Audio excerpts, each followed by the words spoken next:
আসসালামু আলাইকুম রহমতুল্লাহি বারাকাতুহু। সম্মানিত প্রিয় ভিউয়ার্স, প্রিয় ভাই বন্ধুগণ, কেমন আছেন সবাই? আশা করি ভালো আছেন। আমি আপনাদের দোয়া আল্লাহর রহমতে বেশ ভালো রয়েছে।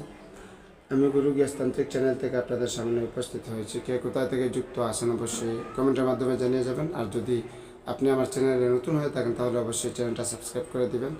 আর যদি পেজ থেকে দেখে থাকেন তাহলে অবশ্যই পেজটা ফলো করে দেবেন। আমি আজকে একটা বশীকরণ বিদ্যা নিয়ে এসেছি, কোরআনিক এবং রুহানি বশীকরণ বিদ্যা, সরাসরি বই থেকে। এই যে দেখেন বই, সরাসরি কিতাব থেকে, এগুলো পুরাতন আদিকালের কিতাব থেকে। আমি কোরআনের এই আয়াতটা বলার আগে আমি তার নিয়মটা আপনাদের সামনে খুব ভালো করে সুন্দরভাবে তুলে ধরার চেষ্টা করতেছি।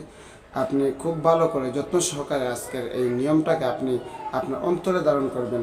ইনশাআল্লাহ আপনি খুব সহজ এবং সংক্ষেপে আপনি আপনার প্রেমিকাকে, আপনি আপনার ভালোবাসার মানুষকে খুব সহজেই আপনার নিকট নিয়ে আসতে পারবেন এই তদবিরের সাহায্যে, এই কোরআনের আয়াতের সাহায্যে। এটা আমার মুখের কথা না, আপনি যদি কোরআন বিশ্বাস করে দেখেন তাহলে আপনি একবার ট্রাই করবেন। ইনশাআল্লাহ আপনি এর সফলতা, এর মাহাত্ম্যতা, এর গুরুত্বতা আপনি দেখতে পারবেন।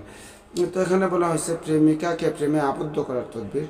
নিম্নলিখিত তদবির খুব পরীক্ষিত এবং অতি সহজ। পাক পবিত্র সামান্য মোম নিয়ে, পাক পবিত্র সামান্য মোম নিয়ে মোমকে মূর্তির আকারে বানাবে এবং 9টি সুইচ নিবে। একটি সুইচ মূর্তির মাথায়, দুটি দুই চোখে, দুটি দুই কানে, দুটি দুই হাতে, দুটি দুই পায়ে বিদ্ধ করে দিবে এবং নিম্নোক্ত তাবিজ লিখে তার পেটের মধ্যে রাখবে। অবশ্যই সফল কাম হবে। আমি আবার নিয়ম বলতেছি, স্ক্রিনের উপর আয়াতটা বসিয়ে দেওয়া হয়েছে, আপনারা আয়াতটা দেখে নেবেন। আমি মুখেও বলার চেষ্টা করব। নিম্নলিখিত তদবির খুব পরীক্ষিত এবং অতি সহজ। পাক পবিত্র সামান্য মোম নিয়ে মোমকে মূর্তির আকারে বানাবে এবং 9টি সুইচ নিবে।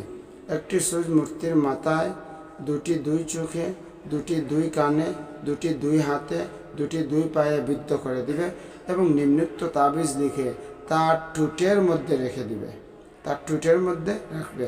অবশ্যই সফল কাম হবে। আয়াতটা আপনার স্ক্রিনের উপর দেখতেছেন। এরপর আবারও আমি বলতেছি, বিসমিল্লাহির রহমানির রহিম, ইন্নাল্লাহ গফুরুর রহিম, বিসমিল্লাহির রহমানির রহিম, বিসমিল্লাহিল কাফি, বিসমিল্লাহিশ শাফি, ইয়া হাফিজুল মুবিন।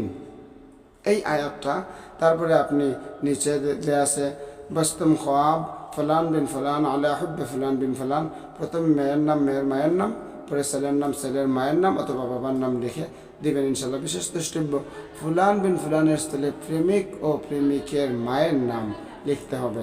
আশা করি বুঝতে পারছেন। খুব সহজে আমি বইয়ের ভাষায় আপনাদেরকে নিয়মগুলো বলে দিয়েছি।